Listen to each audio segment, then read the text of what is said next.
Banyak orang optimistis melihat pertumbuhan ekonomi Indonesia tahun ini akan jauh lebih baik. Tapi apa benar pertumbuhan ekonomi Indonesia akan jauh lebih tinggi dari tahun lalu? Bagaimana dengan kondisi rupiah?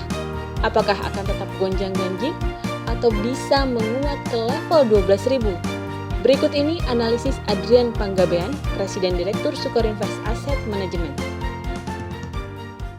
Dalam 10 tahun terakhir, rupiah terdepresiasi kurang lebih 50%. Dalam 3 tahun terakhir, rupiah in nominal terms itu sudah terdepresiasi antara 23-25%. Kalau ditanya apakah rupiah itu bisa terapresiasi, mungkin ya, tapi ada 4 faktor atau katalis yang bisa menyebabkan rupiah terapresiasi.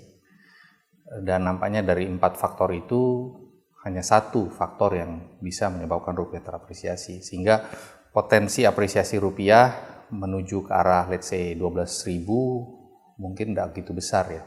Nomor 1, kalau dilihat dari sudut pandang supply dan demand, rupiah hanya bisa menguat kalau supply dolar masuk ke dalam sistem kita itu lebih banyak, dan itu artinya penerimaan ekspor kita itu cukup besar. Tapi global growth di tahun 2016 itu diperkirakan bahkan lebih rendah dari global growth tahun 2015. Yang artinya potensi trade volume, global trade volume itu mungkin akan kecil. Apalagi market tradisional kita yaitu Jepang, China itu kan mengalami perlambatan pertumbuhan ekonomi. Jadi faktor pertama nampaknya mungkin off. Katalis kedua adalah dari pertumbuhan ekonomi domestik. Kalau dilihat dari berbagai macam faktor ya, termasuk di dalamnya prospek yield curve di Indonesia, dinamika di bisnis di Indonesia. Walaupun pemerintah dan Bank Indonesia memperkirakan pertumbuhan ekonomi Indonesia bisa kira-kira 5,3 sampai 5,6, tapi saya melihat mungkin pertumbuhan ekonomi kita itu akan sama dengan tahun 2015, yaitu berkisar antara 48,8 sampai 5%-an. Jadi dilihat dari sudut pandang itu, potensi apresiasi rupiah mungkin tidak ada ya. Nah, dilihat dari faktor ketiga yaitu interest rate differentials. Interest rate differentials di Indonesia itu dengan US dollar itu mungkin cukup besar, berkisar antara 600 sampai 650 basis point.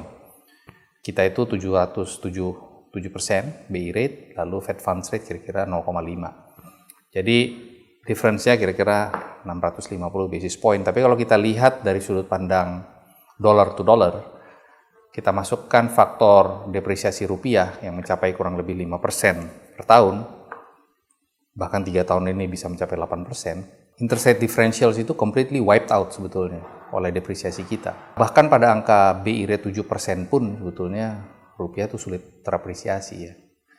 Nomor 4 itu adalah dari sudut pandang productivity, dari buruh, tenaga kerja, dan modal.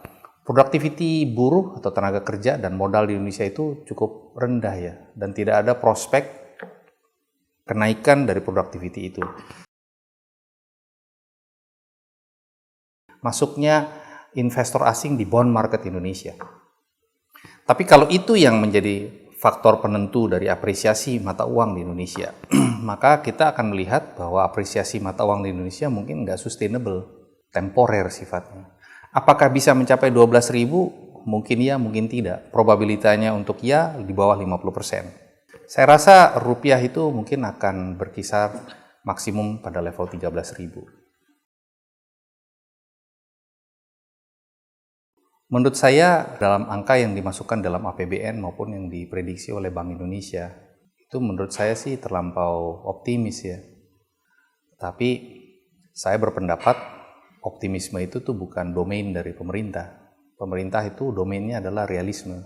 Jadi mestinya pemerintah mampu membuat jangkar ekspektasi yang sifatnya realistis. Dampaknya banyak ya, karena kalau jangkarnya itu salah dan kerap salah, terlampau sering salah, maka investor dan pelaku-pelaku ekonomi kemudian akan mendiskon apapun statement pemerintah mengenai prospek atau ekspektasi ekonomi.